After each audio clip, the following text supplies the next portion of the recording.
رب العالمين الرحمن الرحيم مالك يوم الدين إياك نعبد وإياك نستعين اهدنا الصراط المستقيم صراط الذين أنعمت عليهم غير المغضوب عليهم ولا الضالين.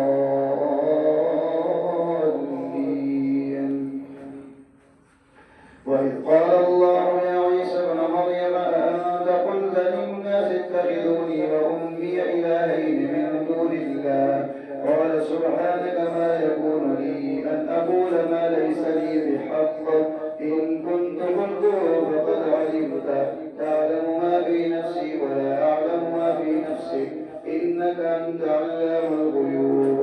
ما قلت لهم إلا ما أمرتني به أن اعبدوا الله ربي وربكم وكنت عليهم شهيدا ما دمت فيهم فلما توفيتني كنت أنت الرقيب عليهم وأنت على كل شيء شهيد.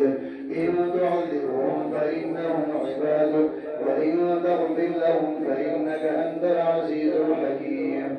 قال الله هذا يوم ينفع الصادقين صدقهم لهم جنات تجري من تحتها الأنهار خالدين فيها أبدا رضي الله عنهم ورضوا عنه ذلك الفوز العظيم. لله ملك السماوات والأرض وما فيهن وهو على كل شيء قدير.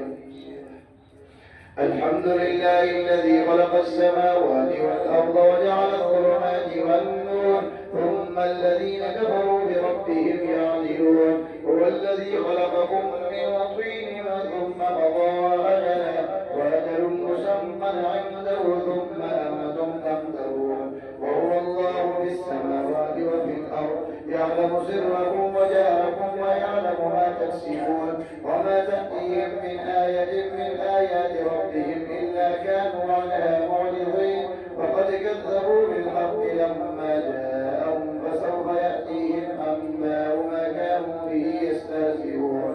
ألم يروا كم أهلكنا من قبلهم من قرن مكناهم في الأرض ما لم نمكن لكم وأرسلنا السماء عليهم مدرارا وجعلنا الأنهار تجري من تحتهم فأهلكناهم بذنوبهم وأنشأنا من بعدهم قرنا آخرين.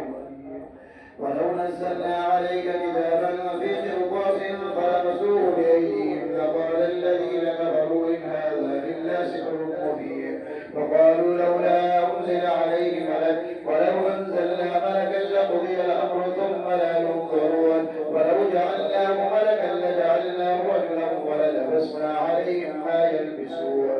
ولقد استهزئ برسل من قبلك فحاق بالذين سخروا